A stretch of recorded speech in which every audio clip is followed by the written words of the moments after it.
Guevara. El misterio de la niña mexicana. Sus últimas horas. El domingo 21 de marzo de 2010 había sido un día grandioso. Paulette, que tenía solo 4 años, estaba de regreso en casa después de pasar unos días de descanso en la población de Valle de Bravo, una localidad turística muy tranquila, a pocos kilómetros de la Ciudad de México, donde solían frecuentar en familia.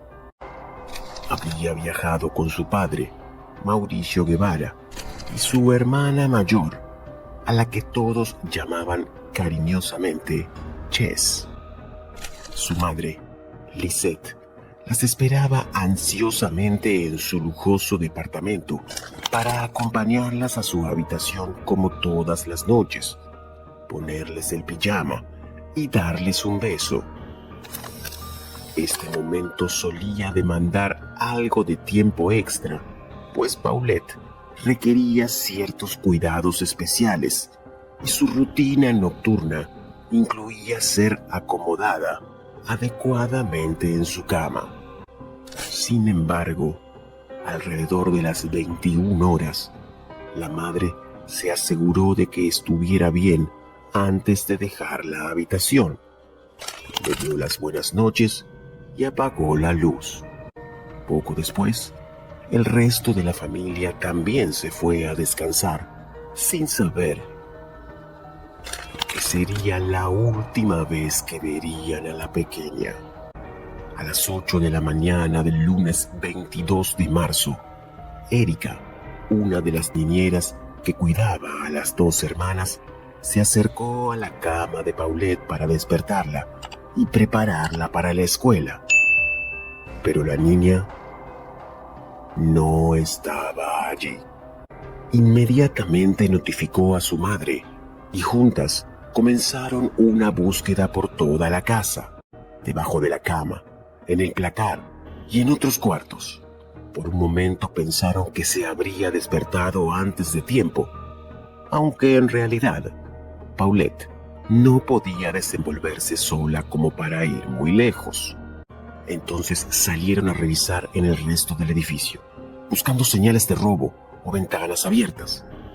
Pero todo parecía intacto y los vecinos no habían visto nada. Desde ese momento, y al ver que no aparecía, los padres de la niña alertaron a las autoridades locales y comenzó una búsqueda realmente desesperada. Los medios rápidamente se hicieron eco del caso y comenzaron a difundir sus imágenes, esperando dar con su paradero, mientras las horas y los días pasaban en medio de terribles especulaciones y preocupación pública. Finalmente, 9 días después, el 31 de marzo, su pequeño cuerpo apareció misteriosamente en su propia habitación, el lugar menos esperado, dando comienzo a uno de los casos más polémicos y misteriosos en la historia reciente de México, que involucra dinero, poder y un sinfín de dudas. With time the child draws in, this would be going wrong. This fight we cannot win, but we can do this. Never free, never me, so I don't forgive. Antes de continuar, te pido por favor que nos des tu apoyo suscribiéndote al canal. Ahora sí, ponte cómodo o cómoda para ver cada detalle de este triste caso real. Biografía. Durante 9 días, la sociedad entera no dejó de buscarla. Y aún así, lo que parecía ser el final de esa investigación fue lo que dio inicio a una historia confusa. Una desaparición, seguida de un extraño final que no parecía tener ningún sentido, en un lugar sin explicación. Paulette Guevara Fara había tenido una corta y trágica vida. nacida el 20 de julio del año 2005 en Huixquilucan, dentro del Estado de México, era la hija menor del matrimonio entre Lisette Fara y Mauricio Guevara. Su hermana, Lisette, tenía en aquel entonces 7 años. Su familia tenía un buen poder adquisitivo, de clase media alta, y vivían en una de las zonas más exclusivas del municipio de Huixquilucan. Además, según algunos medios, tenían relaciones con empresarios y políticos del Estado de México, como el entonces alcalde Alfredo del Mazo o el entonces gobernador Enrique Peña Nieto. En lo cotidiano, la madre se dedicaba a actividades relacionadas con el diseño de interiores y su padre, Mauricio, era un ejecutivo que trabajaba con bienes raíces, lo que les permitía tener un nivel de vida bastante acomodado. Sin embargo, Pau, como le decían afectuosamente en casa, no tenía una vida como casi todos los niños de su edad. Había nacido con una deficiencia motriz y un trastorno del lenguaje, producto de ser prematura.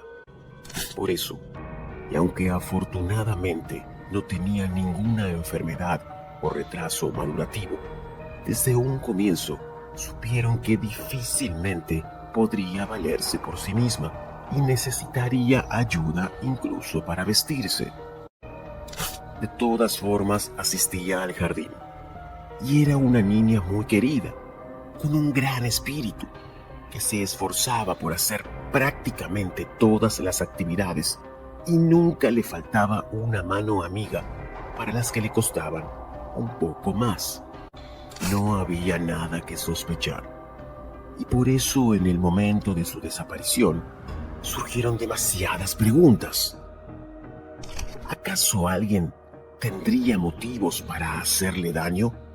¿Podrían haberla seguido por dinero o hasta por venganza? ¿Quiénes estaban involucrados? 9 días. Mientras las autoridades buscaban pistas sobre dónde estaba Paulette, su madre envió a la prensa un mensaje desesperado.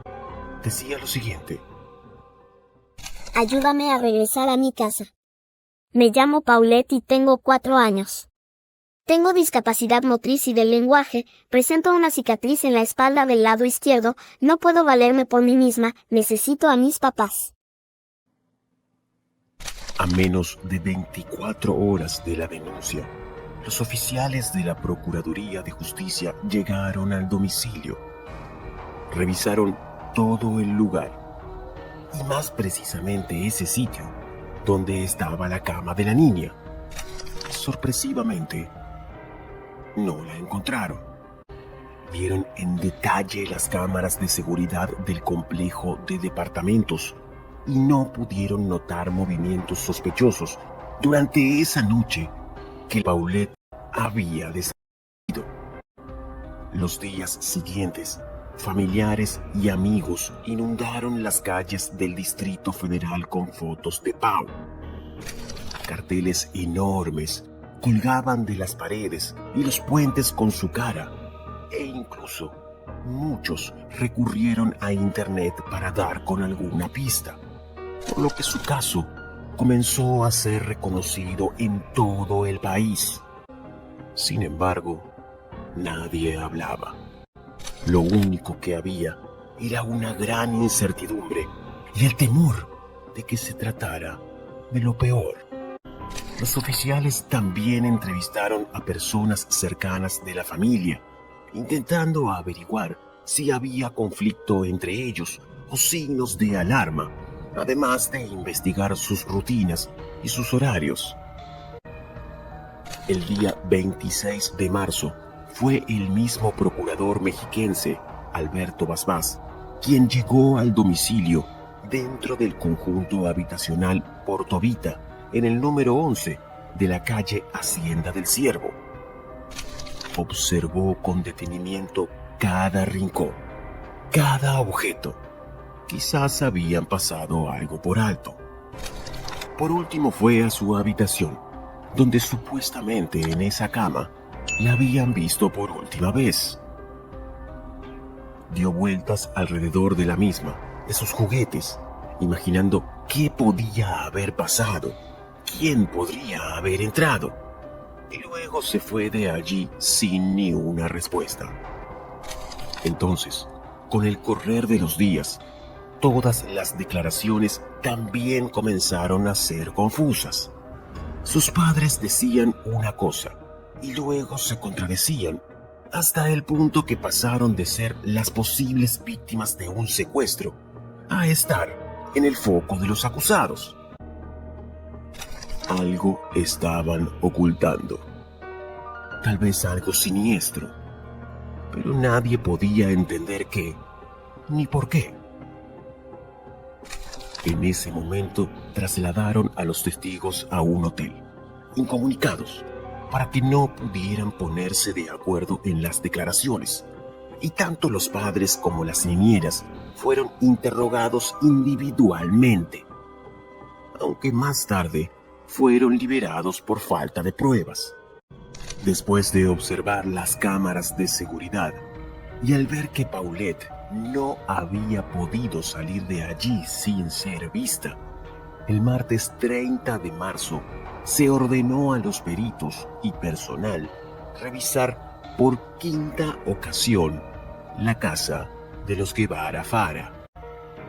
Esta vez, mientras afuera aguardaban reporteros y decenas de familiares y amigos, también se llevó a una manada de perros entrenados por las autoridades.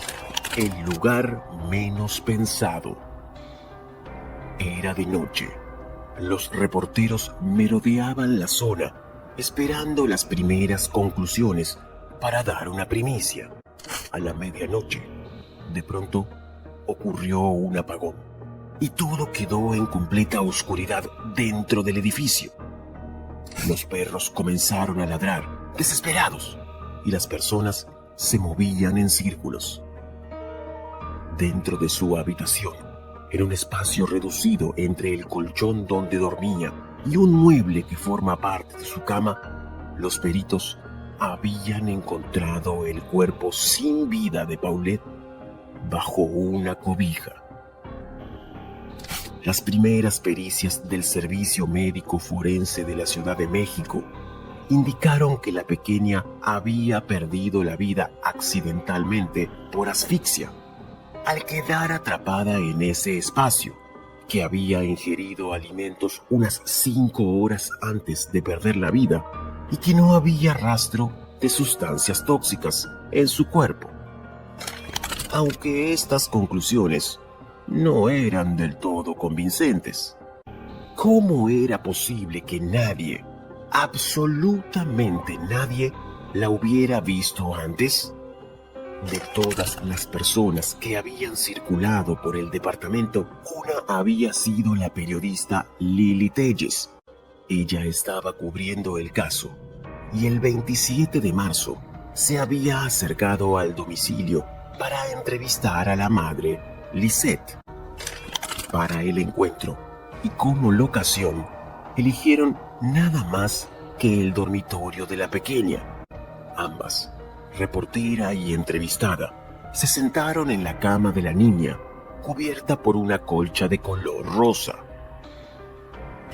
Después conversaron durante algo más de 22 minutos. Tomaron los peluches de Pau entre sus manos, preguntándose qué había pasado.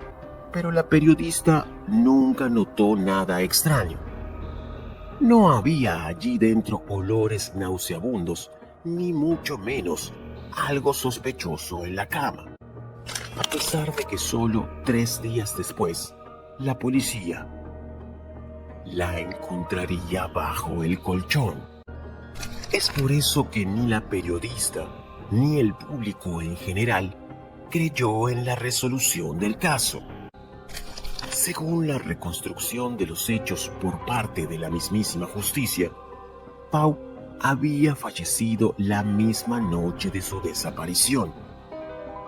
había rodado por sus propios medios hasta los pies de su cama, donde quedó atrapada hasta que su cuerpo no pudo respirar más.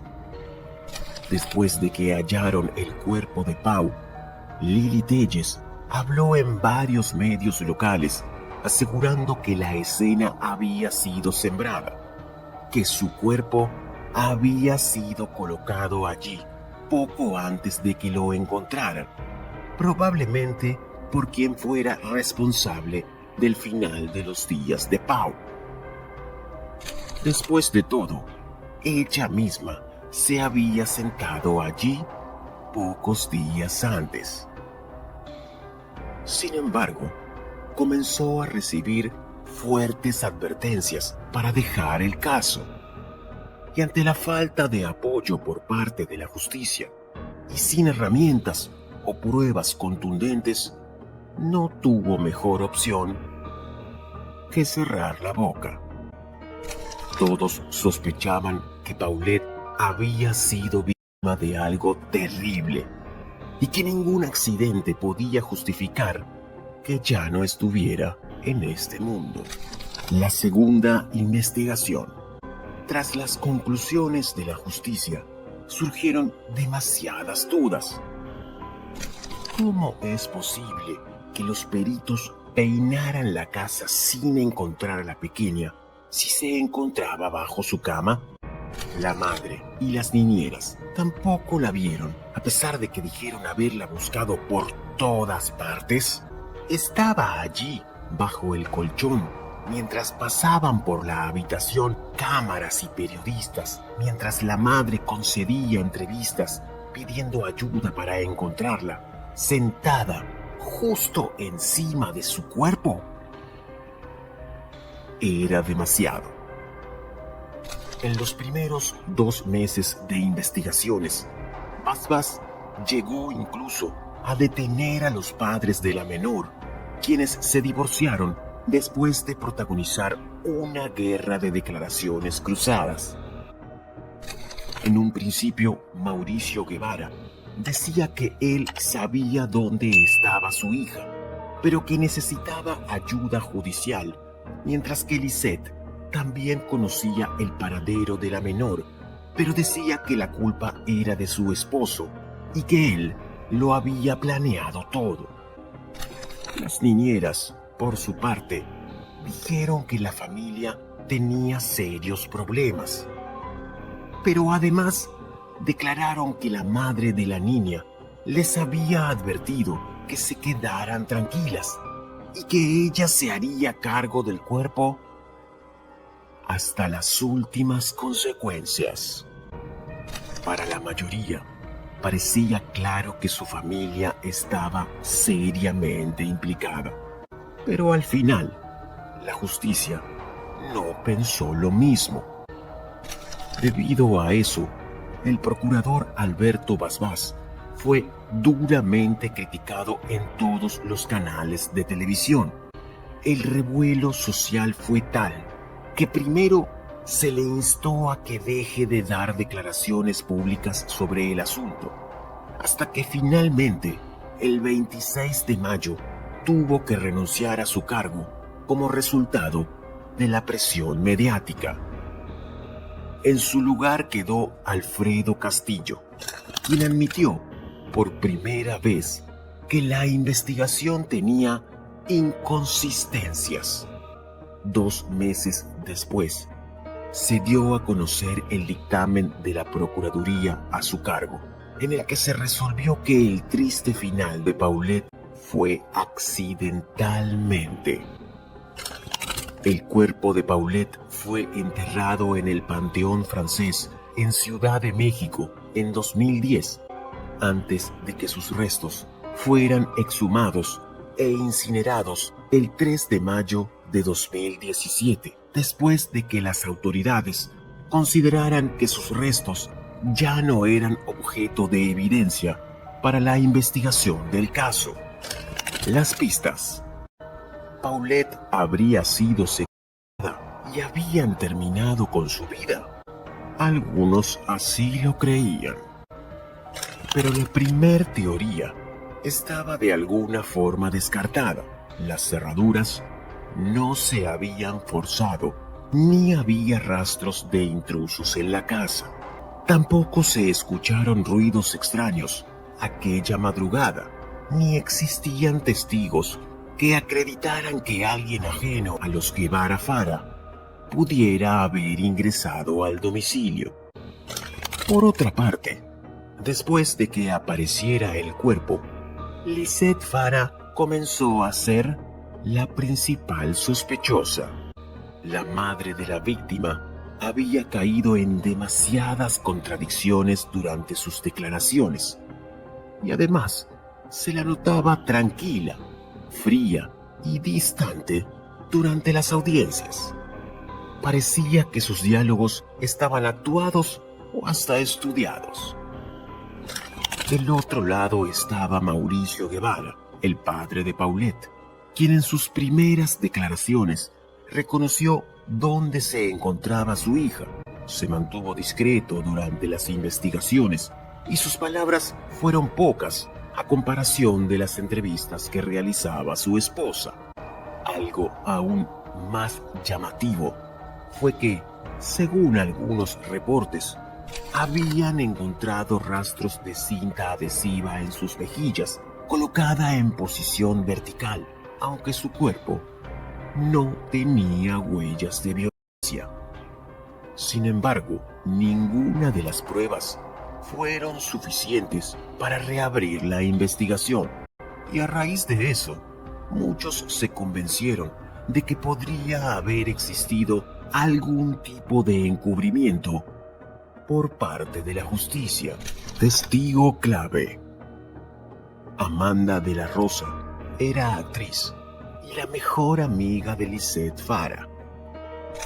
Durante el caso, la China, como fue apodada por los medios, tuvo un papel importante, ya que al principio ella confesó que Lisette había viajado a Los Cabos junto con otras personas antes de la desaparición de su hija, un dato que extrañamente no pareció relevante para los investigadores. De todas formas, fue ella quien ayudó a difundir el caso para que la búsqueda se extendiera aún más, tanto que colaboró con la madre para hacer el cartel de búsqueda de Paulette y estuvo en la casa de la familia durante la investigación, durmiendo en la misma cama donde luego la encontrarían sin vida. Pero al poco tiempo del hallazgo del cuerpo de Paulette, Amanda publicó un libro llamado ¿Dónde está Paulette?, donde contaba su versión de los hechos, asegurando que nunca había visto nada en la habitación. Esto provocó que los lazos de amistad con Lisette se rompieran definitivamente. Desde entonces, fueron muchas las personas convencidas en señalar que había utilizado la desaparición y el final de la niña para tener sus 5 minutos de fama. Final. El caso de Paulette Guevara desconcertó e indignó a la opinión pública hace más de 14 años, dejando un vacío en quienes exigían y siguen exigiendo justicia. Nadie puede negar que hubo demasiadas anomalías en la investigación, demasiados cabos sin atar, y esto fue lo que generó una gran polémica por esos años. Una polémica que se arrastra hasta nuestros días, porque al parecer nunca sabremos realmente qué fue lo que realmente pasó. En cuanto a sus padres, ellos desaparecieron por un tiempo. Lisette fue vista por última vez en 2022 a través de las redes sociales de su hija Chess, ya mayor de edad.